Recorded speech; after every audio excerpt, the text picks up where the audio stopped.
Sinon, pourquoi tu pleures sur toi, mon truc? Il a dit, moi, si je compare ma journée à la leur, moi, quand je vais étudier le matin de 9h au collège, j'arrive. Salut Yosef, comment ça va? Comment c'était hier? Passé une bonne soirée, une bonne journée? Je m'assois, on discute pendant une demi-heure déjà. Petit déj, pépère, tranquille. Bon, après, tu as pris une petit déj. Après, avant de manger, il faut la clope. Donc, je fume. Je commence le CDR 10h moins quart. J'ai pas commencé que je suis déjà mort. Je suis fatigué. Je sais pas pourquoi. Je suis déjà fatigué. Bon, après, j'étudie. Allez, on fait un petit rabouta comme ça, tac, tac, tac, jusqu'à 11h30. 11h30, j'ai commencé à avoir un peu chaud. Je fais un petit café. Petit café, je suis fatigué. Bon, je reprends un peu des forces et tout. Sur le couloir, je vois un peu des gens à côté de moi, tu vois. Bon, on discute un peu. Et midi moins quart, midi, je reprends le limoud. Jusqu'à 1h. Bon, 1h15, il y a mincha. Donc, on avait 1h, comme ça, un petit quart d'heure de souffler. 1h15, je vais faire la sieste. Je suis cassé. Je m'assois sur une chaise et je me repose pendant 2 heures. On reprend le limoud. Tu sais comment c'est quand on prend le limoud, on discute un peu, la meshkenta, les enfants, les machins, les trucs, combien la meshkenta, combien tu vas te rembourser, comment le business, combien la femme, combien les enfants, on discute un peu. Une petite demi-heure on a perdu. Hop, on commence à 3h30. Une petite heure de limoud, là on est à fond. Une heure de limoud à fond. Je suis fatigué, c'est le genre de la sieste normalement. Donc je vais prendre encore un double café, un double. Là je prends un double. Et il raconte comme ça la journée que sur 8h ou 12h, sur 12h ou 10h, il y a 3 heures de limoud et tout le reste c'est du blablabla. Tu veux pas que je pleure? Je les ai vus ces gens-là et j'ai vu comment ils mettaient leur âme, leur énergie ils prenaient avec le Yetzirah, comment ils mettaient leur énergie dans le Yetzirah, ils ne s'arrêtaient pas une seconde.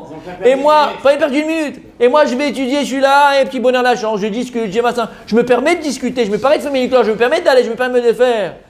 Tu veux pas que je pleure? Il dit le Ben Ishra, écoutez bien. La Gemara, qu'est-ce qu'elle dit? Que d'abord, il y a les chèvres noires. Et ensuite, il y a les chèvres blanches. Il dit pourquoi?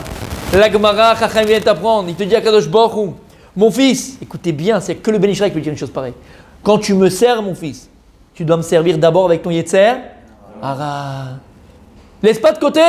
Si tu étais le champion du monde, la fièvre du samedi soir à Paris, et t'étais le machin, il y a des gars, ils font, tu vas chaussé au moine, on l'entend pas, il parle plus, on dirait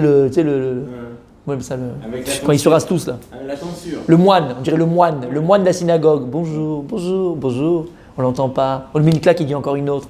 Oh, t'étais le chef de la soirée de la boîte de nuit, tu mettais l'ambiance. Tu sais, Rabbi, faut juste que tu diriges cette énergie dans le tov. Alors vas-y, mets-le dans la Torah, mets-le dans le tov. Utilise ton Yetzer Hara dans le tov. C'est un shlav en plus. C'est pas là que tu vas le surmonter. C'est quoi le surmonter? Tu vas le chevaucher. Tu chevauches le Yetzer Hara. Tu l'amènes toi où tu veux. C'est pas lui qui te chevauche. T'es pas l'âne du Yetzer Hara. T'es pas le bourricot du Yetzer Hara que lui il te chevauche et il t'amène là où il veut. Ton Yetzer Hara, c'est ton bourricot. C'est toi qui le diriges là où tu veux. Il dit Ben Ishra, il nous apprend qu'on doit servir à Kadosh Baruch Hu avec notre Yetzer Hara d'abord. Toute cette énergie que tu as et que tu mets dans les bêtises, Dieu il veut que tu la mettes dans le bon, dans le tov, dans le bien. On a tendance à faire teshuva et s'éteindre. Mais t'étais pas comme ça quand je t'ai connu. T'étais un type entreprenant, t'as juste mal dirigé dans le feu de la Torah. Et dit Ben Ishraï, le feu du samedi soir. Je vais te dire même plus, si tu étais capable de réjouir autant de filles, réjouir la fille, ta femme. Non, maintenant avec ta femme, t'es plus galant, t'es plus sympa, t'es plus opérationnel. Oh, t'étais capable de donner partout. Donne-la à qui tu dois donner. Mets ton Yetzer Hara dans le tov, même ça c'est tov. Dans tout. Il dit le Ben Ishraï, c'est que on apprend qu'il faut utiliser le Yetzer Hara dans le tov. Et une fois que tu as transformé ton Yetzer Hara, tu as utilisé ton Yetzer Hara dans le tov, qu'est-ce qui vient derrière? Yetzer Hara tov, il n'y a pas de problème. Mais aussi, lui, il ne te laissera pas tranquille. Toute cette énergie, toutes ces choses-là, mets-le dans la Torah. Comme Dieu, il a créé le monde. Shamatem, chez Niské, par le mérite du Ben Ishraï, de pouvoir étudier la Torah toute notre vie, de comprendre la Torah, de pouvoir l'enseigner, de pouvoir la vivre, la transmettre à nos enfants, Bezrat Hashem. Et que le Ben Ishraï dans le ciel, avec toutes le srout qu'il a, il prie pour nous, à Kadosh Baruch Hu, qu'il ait pitié de nous et qu'il amène le Mashiach.